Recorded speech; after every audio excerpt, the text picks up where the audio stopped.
they are going to party. They will print a lot of money because they don't understand what printing money results into. They will create all the kinds of virtue signaling. Welcome to Proven and Probable, where we deliver mining insights and bullion sales in the form of physical delivery, offshore depositories, and private blockchain distributed ledger technology. Joining us for a conversation is Jayant Bhandari, the founder of Capitalism and Morality, and a highly sought-out advisor to institutional investors. Mr. Bhandari, welcome to the show, sir. Thanks for having me, Maurice.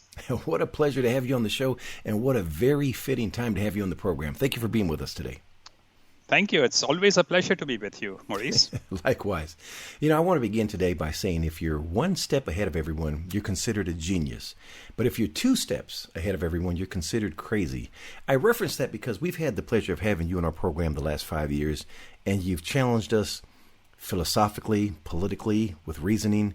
And you've been 2 and sometimes 3 steps, many times, ahead of us. So I really want to get your thoughts on what's going on today.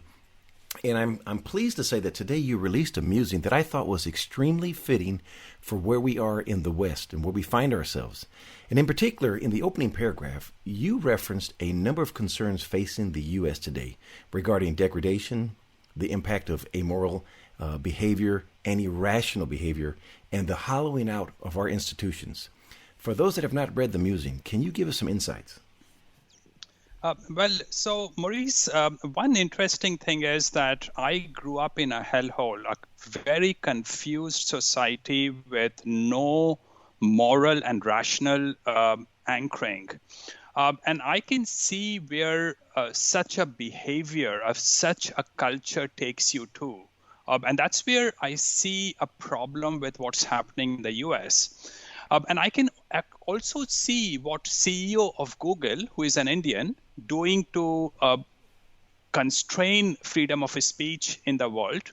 I can see what the chief of censoring in Twitter, who is also an Indian, doing in Twitter, and how they think and how they want to run lives of other people. And this is what I see happening across the US today. It is very sad to see that they have banned Trump from Twitter for life. And there wasn't really anything about what he was saying that required him to be banned. But worse, they have banned for a few days Ron Paul, who is almost a saint-like figure today, but he has been banned on Facebook from posting there. So that is actually a product of the hollowing out of institutions where society has lost its moral moorings. And what we operate on today is virtue signaling, what looks good rather than what is good. We want to please everyone. We want to be just nice sounding and pleasant all the time. But keeping a society together, keeping a culture solid requires to be objective, requires you to be unemotional in so many ways, which we are no longer prepared for in the Western world. Speaking of philosophy, degradation, and morality, the U.S. is undergoing class and racial warfare, which is reaching very dangerous levels of instability. Jayant, something has changed within the U.S., and I would contend the media is the main culprit causing the change and division that we're seeing right now. But outside of the media, what do you see that is fundamentally changing within the U.S.? I don't agree that media is what is spearheading the change. Media does what people want to accept. Media is mainly a business supplying a product to the society, and if the society is interested in virtue signaling, if the society is interested in freebies and populism, media mainly caters to that and makes them feel guilt-free about their expectation for free stuff. So I don't want to blame the media as such. The key culprit is the bread and circuses masses who want free stuff and who want a pseudo-philosophical structure that support their expectation for free stuff. Now, a lot of things have happened in the US, Maurice, and any degradation is always a result of several things working in concert with each other.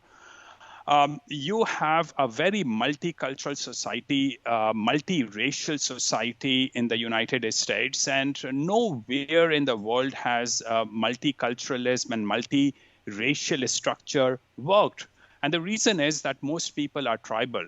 If you can emerge out of your tribal nature, you can certainly operate with people from other cultures and other races.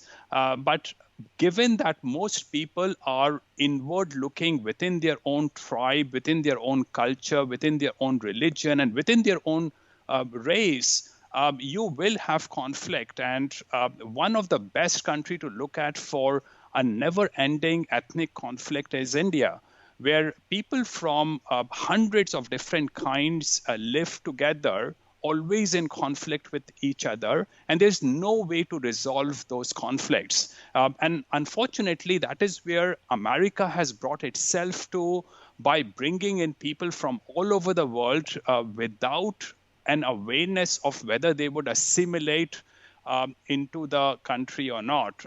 And that's why I think a lot of hollowing out of the institutions is taking place. Also, democracy is leading to hollowing out because a large chunk of even the most enlightened society in the world would be interested in bread and circuses, not philosophy, not morality, not reasoning, which means that institutions become populist bread and circuses institutions. Speaking of the media, give us your thoughts on President Trump's relationship with the media, and what are the lessons that we can learn from this relationship? Well, Trump has been clearly the best politician I have come across in my life. He has done a lot of good to the society, a lot of good to the Western world. And he has done a lot of good in terms of exposing the corruption that exists in governments, not just in the United States, but governments around the world. He has exposed the corruption, severe, deep, and broad corruption that exists in the media, and how flawed and biased the media is. And you can consistently see that in how, let's say, CNN, which is what I often go to, puts forth the news, and how it completely ignores some of the good things that Trump administration is doing because they are so biased. Trump has done a fabulous job in exposing a lot of corruption to do with the media, and that exists in the deep state in governments around the world. Before we look forward, let's take a look back at some of those accomplishments of President Trump. A big feather in the Trump administration has been overlooked is foreign policy. How would you assess the influence and the successes of the Trump administration's foreign policy, in particular in the Middle East? Well, Maurice, just yesterday, and again, CNN and most of the media completely ignored, is the fact that Trump administration opened up its relationship with Taiwan. So far, America has been goes into high. They don't openly interact with Taiwanese officials. For the first time now, they will be openly interacting with Taiwanese officials. Again, media did not even release that news. It's a huge news in my opinion. Now, Trump administration has done a lot of good things in its foreign policy. It has shown it is the first administration in the recent past to stand up to China. Now, Maurice, that I'm a big fan of China, but I also want America to have the upper hand when it comes to China. Trump has had the courage to stand up to that. They have sorted out so many problems to do with the Middle East. The problems in Middle East have reduced drastically over the last few years because Trump does not want forever wars in the Middle East. They have, for the first time, managed to create relationships between Israel and several other Muslim countries, each of which should result in a Nobel Peace Prize going to Trump and Pompeo. But that's not going to happen because the institutions are so corrupt. The Nobel Prize committee is so corrupt. Trump has told Europe and Canada that they have to pay their own way for their defense, something that America was paying for free for these countries. And I think that was a perfectly legitimate thing to do. Why should other countries get to piggyback for free on America? So again, Trump has done a lot of good things. Most of that never gets even reported in the media. We've become so polarized in the United States. Looking forward, how do you see the U.S. evolving under President Biden? Well, I think, Maurice, with the end of Trump administration, this is pretty much the start of the end of the U.S. as the best country on the planet. U.S. will degrade rather rapidly. And despite the fact that even today it is the best country on the planet, the forces, the invisible forces playing underneath the peaceful facade will completely change this country over the next few years. And the reason is that there's a massive chasm between the right and the left. The left is extremely leftist. It's radically left. The left is no longer the liberal left. It's not the socialist, compassionate left. Not that I agree with compassionate left, because there are many problems that socialism and compassionate leftism results into. But the radical left that now controls the Democratic Party is all about give me free stuff. Give me free stuff. I don't want to be responsible. And getting free stuff and getting all the free stuff is my birthright. So that is the kind of extremely degraded, repulsive left that the Democratic Party has become.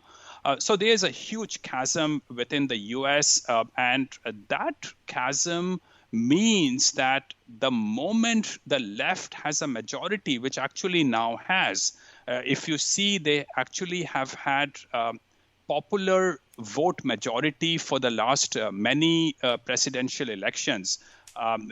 Bush lost the popular vote. Trump lost the popular vote when he stood against Hillary Clinton. And now he has also lost his seat. Now the Senate and Congress has also gone to the left. So they have now no constraints in terms of how populist they want to become. They are going to party. They will print a lot of money because they don't understand what printing money results into. They will create all the kinds of virtue signaling. Yesterday, Biden came on the television. He gave a speech. He said that when he comes to power, he will help out Hispanics, Blacks, Asians, and women-run small businesses. Which basically meant that he should have actually changed the sentence to that everyone except for people of European background would get, males of European background would get free money. So that's the kind of strange anti-white racism has become a big part of the country, and it's all based on virtue signaling. You know, I have a book I'm reading right now. It's called A Conflict of Visions by Thomas Sowell, and he's referring to the constrained and unconstrained visions of those views that you're referring to, and you're spot on. Spot on. It's a fabulous book. I read it many years back, and Thomas Sowell is one of the giants of American society. Absolutely. I'd like to get him on the show one day. But one of the things I always find interesting, and I see it going this way, the talk of reparations will come about. And I always wonder, for someone that's biracial like myself, do I pay half of what someone white pays, and then do I have to pay the other half back that I received because I'm half black? It's unconstrained, it's never ending, and you can never satisfy anyone. That's right. And what if you were brought into America by black slave masters? What if they sold you, and what if they forced you into slavery? And not all white people were involved in having slaves. It was actually only a minority of people who were involved in having slaves. Maurice, slavery existed. Slavery was the normal course of life in those days. There was nothing special about white people keeping slaves. Arabs kept far more slaves than Americans did. And white people were traded as slaves as well. So why should it be only white people who should pay money to blacks, and those blacks who did not even suffer from slavery? It was their ancestors, if at all their ancestors suffered from slavery. This is just so idiotic, the whole concept of reparation. Yeah, I agree with you, because I always reference, well, where did the slavery begin? The slaves were slaves of Africans and Arabs. Well, Maurice, I have seen within my lifetime slaves. I have seen slaves being taken from one place to another in India while I was growing up. There's nothing special about slavery. The fact is, Maurice, that you should let go of your past. A lot of us suffered problems when we were growing up. Now, I can't blame my childhood for my today. And actually, I had a lot of problems growing up in the hellhole of India. But I should not blame India for my current existence. Similarly, or even more, you should not blame what your ancestors or great-great-great-grandfathers suffered from. You are responsible for your own life, and you are a loser if you blame someone, what your ancestors went through for your current condition. That sounds like a little bit of Epictetus and Marcus Aurelius there, huh? Yeah. A growing concern I often hear from those on the right is wealth confiscation. Should the citizens in the U.S. be concerned about wealth confiscation under the Biden administration? Maurice, your wealth is no longer your wealth anyway. Your property is seriously dependent on property taxes. The government can increase property taxes whenever it wants to. So much of your wealth is in electronic form, and which means that courts and the governments can freeze your bank accounts and your stock trading account whenever they want to. With your social security number, everything is connected. So they can freeze everything. They can deduct money from your accounts automatically when they want to. And all those things at some point of time will happen because more than 50% of Americans don't have enough savings, and they have the vote, and they will vote through the Democratic Party to tax you or take your money out of your accounts. And this will certainly happen. You cannot avoid it. And the reason is that Democratic Party today is, again, not a compassionate, liberal, socialist party. It's a radical left party. It has actually no moral and rational moorings. People like Alexandria Ocasio-Cortez or Ilhan Omar, they are the symbols of how degraded leaders of our institutions have become. Yeah, you've said a lot right there, because it's amoral activity when you're stealing from someone and it's becoming acceptable behavior. Why? Because you don't know the other person and you're the beneficiary of the theft. And so that's really something that you always discuss as reasoning. There is no logic or reasoning in that. It's just simply amoral behavior. I've noticed a lot of excitement in the resource space recently. Is the Green Deal a buy or sell in your view, and why? Well, firstly, any top-down system does not work. Life is very complex. Complexity does not emerge from design. It is always an organic process that complexity develops. You can't really fundamentally change a society from top down. This is what Democratic Party wants to do. This is what communists wanted to do. They wanted to redesign the society. They wanted to redesign thinking of people. And you can't achieve your end goal that way. My guess is that not only they will fail in this new Green Deal, they actually don't have the money for it. They can, of course, print money, but they would rather print money to give freebies to their supporters rather than to waste money and send it down the drain with the new Green Deal. The problem is that anything that is not productive will not come to exist through the free market, and by forcing it down the throat of people, they are merely they would be trying to put in place unproductive industry. Unproductive industry eats itself up, and it eats other things around it. As a result, economy will suffer, and I don't think we have the capacity to destroy any more, particularly for the new Green Deal. So I don't think this will ever happen. Yeah, great examples there of Venezuela and Russia, you name it. We've seen it time and time again. You know, you discussed theft and you discussed digital. Let's move into precious metals because they're analog. And I just want to know your thoughts here. From a scale of 1 to 10, 10 meaning the highest, what number would you assign to owning physical precious metals right now? Extremely important, Maurice. I think people really have to have a package of things that can protect their net worth. And keeping all your money in stocks or properties isn't going to help. You probably want to keep some of your money outside where you live. And precious metals is a very important part of that portfolio, because this would be a wealth that you are fully in control of. Precious metals in physical form in your own pocket is something that you are fully in control of. And it's a very important part of your future security. For a lot of people, in fact, Maurice, who don't understand the property market, and most people actually don't understand the property market. Property markets are too expensive everywhere anyway.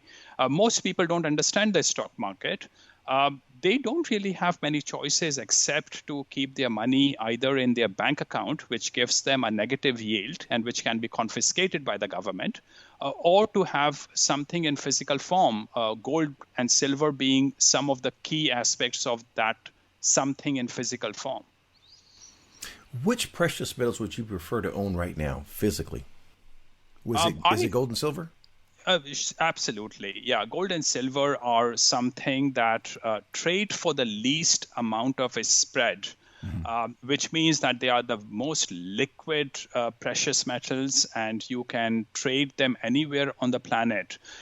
If you mentioned the word palladium in many places, they wouldn't even know what that metal is. So it doesn't mean I'm not interested in palladium.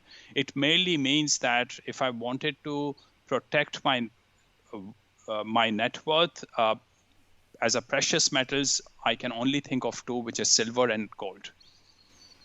Which I think is very prudent for you to say, because I think too often everyone's looking to get rich tomorrow. And you said savings. That's so important. It's a preservation of wealth, and the precious metals, as Rick always says, is payment in full. It is not a government IOU. Those are very important words to understand. What financial words of wisdom would you like to impart for someone that does not own physical precious metals right now? Well, again, people have to look after their own interest. If they think that what would happen to other people can also happen to them, then they will suffer as the society slowly falls apart and degrades. And a lot of people will become very poor because economy will suffer in North America. And as a result, economies will suffer in a lot of parts of the world, except in East Asia, I think. So keeping precious metals is an extremely important part of your portfolio. And as a reminder, I'm a proud licensed representative for Miles Franklin Precious Metals Investments. I'd be delighted to speak with you regarding your next bullion purchase, and that's physical delivery, no minimum purchase. Just be sure to check the description box below for contact details. Switching on to resource stocks. Is this the time to own them? Well, there is always a time to own stocks, Maurice, because even when the market is very high, there are always enough companies that you can find which offer you value. So you can make money while the market is going up, and you can make money while the market is going down by focusing on individual companies that offer value. So yes, there's always time to invest in the market, and there's always a time to invest not just in the stock market but outside not just in the resource sector but outside the resource sector as well. So yes, my answer is unambiguously yes. But also, Maurice, what has happened over the last 1 year is that a lot of the precious metals and a lot of base metals have done extremely well. Some of the smaller companies haven't necessarily done all that well. And particularly in the last 1 week, when the market has been very volatile, many good companies, at least companies that offer value, have fallen more than they should have. And as a result, yes, there are many opportunities in the market, and I think people should keep an eye on them. Would you mind sharing some of those opportunities that you're seeing right now? Yeah, absolutely. Maurice, we have talked in the past about a company called O3 Mining. The ticker is OIII, and it's trading at about $2.80. It's my largest position, a company that I quite like, and I think there's a very good downside support in this company and a very good upside as well. There is another company called Maritime Resources. The ticker is MAE, and it's trading at 13.5 cents. There's no reason to chase it because they have a lot of warrants at 15 cents. But 13.5 cents or lower might be a good place to accumulate because, again, the downside support is very good. And Maurice, for me, downside support is extremely important because if I lose my capital, then everything is lost. So I want to protect my capital whenever I take a decision to invest my money. Good words of wisdom there. Can I have you reference one more company that has my attention? How about New Legacy? Well, New Legacy is actually a very interesting company. They are trading at 11.5, 12 cents. They are doing a financing at 12.5 cents. And I think it's worth it for people to read what Bob Moriarty wrote this morning, which is actually very funny. People shouldn't be doing it, but what people do is that when financing is announced, people sell their shares in expectation of participating in financing and getting the so-called free warrant as a result of it. But then they sell their shares at lower than the financing price, which is what New Legacy is trading at currently, which for me makes absolutely no sense. But this is how a lot of people think, which actually creates a great opportunity for people like me to buy. I don't want to participate in that financing. I want to buy it in the open market at 12 cents or less. They have a very good project in Nevada. I like the management. They have released a lot of shares in the past. They have done a lot of drilling. A lot of drilling has failed in the past, but that's the name of the game. You have to keep working on their projects and try to develop those projects. I think they have a good plan in action, and I'm a very good, happy investor at the current share price. And we plan to interview the CEO there. That's Albert Matter of New Legacy in the near future. And then also a name that's synonymous with New Legacy and Irving Resources and Novo Resources is Dr. Quentin Henney. Any thoughts on Irving and Novo, sir? Maurice, Novo Resources is trading at an extremely exciting price for me. I am very keen on accumulating a lot of Novo Resources at the current price, and particularly if it continues to weaken. At the current price, Novo Resources value is underpinned by Beaton's Creek project. So you pretty much get everything else that they have, the Karatha project, the whole Egina, for free. So this is, and most of the reason why people invested in Novo was because of Karatha and the Egina and the western part of the Pilbara area of Novo Resources. But strangely, you are getting all that for free because most of the value is underpinned by Beaton's Creek. They are fully financed. The company should go into production sometime this quarter. And my guess is, although they haven't released an economic study, they should be generating about 100,000 ounces or more per year at a very good profitability. So I'm very interested in Nova Resources. Again, Maurice, this is a company that have fallen far too much because of some technical events. Kirkland Lake sold many of its shares, and the market has become very negative about the company. But that is actually an opportunity for me to accumulate and buy this company. Yeah, I really like the value proposition of it now being able to sustain itself organically, going into production and potentially no more financings here for share dilution. You've got a great management team. You really couldn't ask for more. And what about Irving there, sir? Well, Irving Resources is a company that is probably the third largest position of mine. And I have been accumulating it since the time it started falling from $3.75 or so. Today, it's trading at $2.20. So it has fallen a lot, which means that I should be buying a lot more of it. But I own so much of it that I can no longer buy more of it, or else I would destroy diversification within my portfolio. And the only reason I did not name Irving Resources to you earlier is because I don't want to recommend something that I would not be buying at the same time. But it's a very inexpensive company, very exciting company, and it's in Japan. I love Japan as a jurisdiction. I love Japan anyway.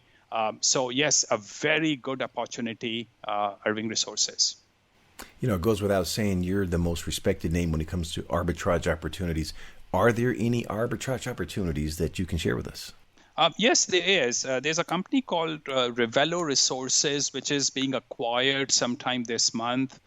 They are trading at about 17 cents, and there's no reason to chase it. And it offers a nice upside based on the merger that's happening. 17 cents, and the ticker is RVL. We've highlighted the importance of philosophy throughout today's discussion. Sir, you're the founder of a philosophical forum based on reason, argumentation, and liberty. Please introduce us to Capitalism and Morality. Yes, Maurice, I have been running this seminar every year in Vancouver for the last 10 years now. The next one will be held on the 24th of July, 2021 in downtown Vancouver. And people like Jeff Deist of Mises Institute, Rick Rule, Doug Casey, and a lot of other names that you will recognize will be speaking at the event. And Jayant, for someone that's new to it, share the link for us to see some past presentations. Where can they find those? Yeah, they can go to my website, jayantbhandari.com, and there's a tab there called Capitalism and Morality, which actually links all the YouTube videos of all the past seminars, all available for free. And you can also register on that link, is that correct? That's correct. They can register for the next seminar, which will be held on 24th of July. And of course, if anyone registers and wants to pull out at a later date, that's perfectly fine. I make full refund of any registration money. If you haven't attended, ladies and gentlemen, you absolutely must, and share it with your family and friends if you have an opportunity to watch the videos of previous presentations. In closing, sir, what keeps you up at night that we don't know about? Maurice, it's been very sad to see what's been happening to America. And really, Maurice, what people usually forget while they bitch about America is that while America makes a lot of mistakes trying to manage the affairs of other countries, America is also the arbiter of keeping peace around the world. So all in all, America has made a huge contribution to the world despite all the flaws it has had. With America becoming weak, you will see a lot of bullies rising around the world. Tyrannies will increase around the world, and conflicts around the world will increase. East Asia will emerge to be among the most stable part of the world. Countries like Singapore, South Korea, Taiwan, they will emerge as very good places to keep your money, Japan as well, and to operate from. So I think people should try to understand what's happening to America and what influence it will have on the rest of the Western world, which will be very negative, because the rest of the Western countries cannot protect themselves without America, and the third world will basically disintegrate into pieces. So look at East Asia, and I'm very interested in what happens there. Mr. Bhandari, last question. What did I forget to ask? Well, I think we have discussed a lot, Maurice. I hope this COVID situation clears up and I can hold my seminar on the 24th of July next year in Vancouver. Absolutely. I look forward to being there with you. And one more time, please give us that website address, sir. That's jayantbhandari.com. Mr. Bhandari, it's been a pleasure speaking with you today. Wishing you the absolute best, sir. Great. Thank you very much, Maurice. The information presented on Proven and Probable is provided for educational and informational purposes only, without any express or implied warranty of any kind, including warranties of accuracy, completeness, or fitness for any particular purpose. The information is not intended to be and does not constitute financial, investment, or trading advice, or any other advice. You should not make any financial, investment, or trading decision based on any of the information presented without first undertaking independent due diligence and consultation with a professional broker or competent financial advisor.